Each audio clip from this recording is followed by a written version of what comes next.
दादू दयाल जी ने कहा, गुरुदेव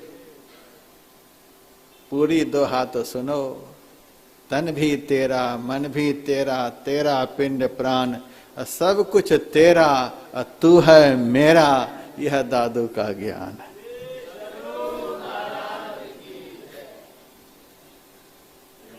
पाणी ग्रहण संस्कार को ही विवाह कहते हैं। विवाह के मंडप पर आचार्य के हाथ में, कन्यादान करने वाले के हाथ में कन्या का हाथ, और उस हाथ को वर के हाथ में दान करने वाले समर्पित करते हैं। हमारी कन्या का हाथ अब आपके हाथ में है। अग्नि को साक्षी रख करके यह संस्कार किया जाता है। इसको पाणी ग्रहण संस्कार कहते हैं। वर के हाथ में अपनी कन्या का हाथ समर्पित कर दिया जाता है, ये पाणी ग्रहण संस्कार। अब तो फोटो खींच लेता है, क्योंकि लोगों को विश्वास नहीं रह गया है, बाद में कहीं हाथ खींच न ले, फोटो खींच लेते हैं ताकि अदालत में दिखा भी सकें। बड़ा मामला गड़बड़ हो गया है, लेकिन पहले के जमाने में तो बड़ा विश्वास होता था। इस साग बैगन की बात नहीं है कि इसको बेच लो कहीं चौराहे पर, किसी के घर अपनी इज्जत सौंप दिया, कोई साग बैगन समर्पित किया है, सो बात नहीं है। ये बहुत बड़ी बात है, अपने घर की इज्जत को किसी के हाथ में सौंपना है। संस्कारहीन लोग ही इस पाणी ग्रहण संस्कार के महत्व को नहीं समझता है, इसीलिए आए दिन तलाक, आए दिन तलाक, आए दिन तलाक। मेरे पास एक लड़का आया था, महाराज आशीर्वाद दे दो। क्या आशीर्वाद दो? शादी हो जाए। जाओ, हो जाएगा। फांसी पर ही चढ़ने के लिए आए हो महात्मा के पास, तो जाओ ले जा आशीर्वाद। 2 साल के बाद आया, फिर रोने के लिए, महाराज आशीर्वाद दे दो। अब क्या आशीर्वाद में चाहते हो? अब तलाक हो जाए। 2 साल पहले कोई और आशीर्वाद, 2 साल के बाद दिया। अब क्या हो गया? महाराज उब गए, उससे उब गए। ऐसा चल रहा है। पहले के समय में बड़ा विश्वास होता था इस संस्कार का। सौंप दिया हाथ में, एक ही हाथ सौंपा जाता है पाणी ग्रहण संस्कार में, और उस समर्पण का इतना जबरदस्त काम होता है आगे कि यदि वह लड़की पूर्ण रूपेण अपने पति के अनुकूल हो जाए, तो एक ही हाथ तो सौंपा गया था, पूरी प्रॉपर्टी की मालकिन वह कहलाएगी। इसको गृह स्वामिनी कहते हैं। सारे दिन दफ्तर से धक्के खा करके आते हैं और कहते हैं, 1 कप चाय बना दो। अभी अभी आया है, चाय बना दो, चाय, बैठो बढ़िया से। अपने स्वभाव से अपने पति को अनुकूल बना लिया, तो दफ्तर में तो धौंस देते रहते हैं सबको, लेकिन पत्नी के पास जाते ही एकदम फन मोड़ करके कुर्सी पर बैठ जाते हैं। अच्छा, जब चाहो तब दो, इतने काहे बिगड़ रही हो। मिल जाता है। गृह स्वामिनी बन गई, अपने स्वभाव से अपने पति को अनुकूल बना लिया। सारी प्रॉपर्टी के मालकिन, सारी चाबियां उनके हाथ में। यदि अनुकूल नहीं बना पाई तो भी कोर्ट से आधी संपत्ति मिल जाती है। अर्धांगिनी कहलाती, आधे अंग की मालकिन। कोर्ट से आधी संपत्ति मिलेगी। अनुकूल नहीं है तो आधे, अनुकूल है तो पूरी संपत्ति। यह तो सांसारिक व्यवहार है जी।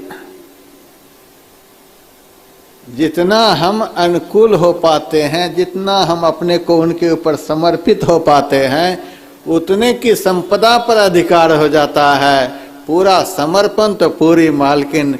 उसी तरह से सदगुरु के चरणों में यदि कोई शिष्य पूरी तरह से समर्पित हो जाए तो सदगुरु के समग्र ज्ञान पर उनका पूरा अधिकार हो जाता है।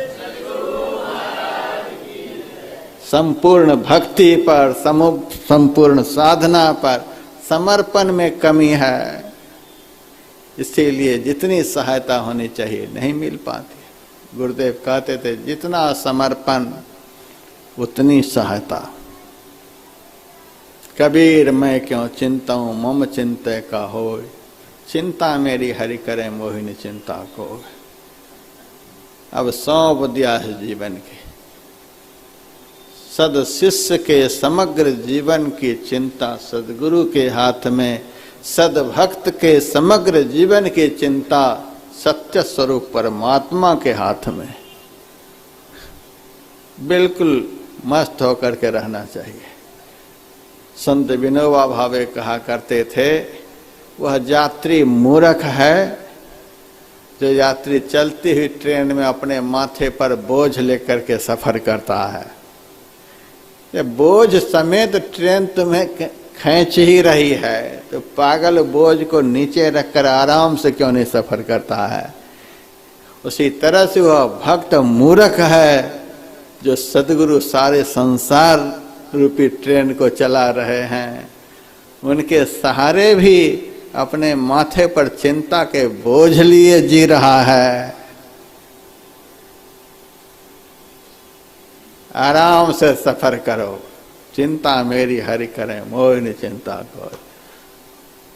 इसी का नाम संतोष है। संतोष की बड़ी व्याख्या होती है, लेकिन हम संतोष की व्याख्या इस तरह से करते हैं कि जिनके हम हैं बस उनके भरोसे हमें कोई चिंता नहीं। जितना है बहुत है, हमें जितना चाहिए उनका पता हमारे गुरुदेव को है, हमें ज़्यादा माथापच्ची नहीं करना है। जितना हमें चाहिए उनको पता है, हमें कितना चाहिए हमें खुद को भी पता नहीं है। हमें यदि पता होता तो हम एक ही बार में सब बात बोल गए होते। हमारे पास बहुत लोग आते हैं, यद्यपि मेरे आशीर्वाद से एक मच्छर का भी भला होने वाला नहीं है। हम साफ साफ मंच पर से कह देते हैं ताकि बाद में कोई आफत न खड़ी हो। मंच पर से आम तौर से बोलते, मेरे आशीर्वाद से किसी का भला नहीं हो सकता, न मेरे साफ देने से एक चींटी का भी नुकसान हो सकता है। मेरी तरफ से तो दुनिया निश्चिंत रहे। लेकिन फिर भी साधु वेश में होने के कारण लोग आते ही रहते हैं, महाराज आशीर्वाद देते आशीर्वाद देते। अरे हम जा रहे हैं ध्यान पर बैठने के लिए, जल्दी जल्दी में बताओ क्या कह रहा है, क्या आशीर्वाद चाहिए। लेकिन एक ही बार बोलना पड़ेगा, दोबारा कभी मत आना। एक ही बार में दिमाग दुरुस्त करके मेरे से बताओ क्या आशीर्वाद चाहिए, दोबारा मेरे पास आना नहीं पड़े। क्या ऐसी चीज मांग लेने पर दोबारा जाना नहीं पड़े कहीं? थोड़ा सा दिमाग लगाओ, क्या मांगेंगे हम जानते ही नहीं। क्या आशीर्वाद मांगते हैं, कुछ से कुछ, कुछ से कुछ।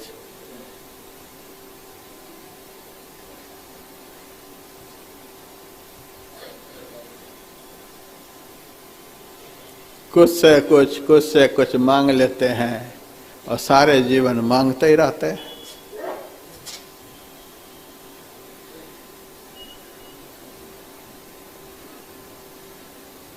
तो हमें खुद को भी पता नहीं है कि क्या मांगना है, कितना मांगना है, क्योंकि जीव अल्पज्ञ है, जीव अज्ञान में है।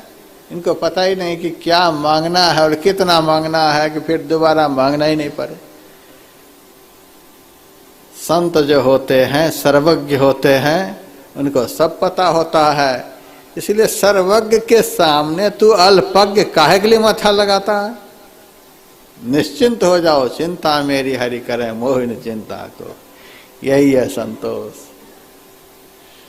सर्वज्ञ के सामने अल्पज्ञ जो दिमाग लगाता है वह मूर्ख है, मूर्ख ही धोखा खाता है।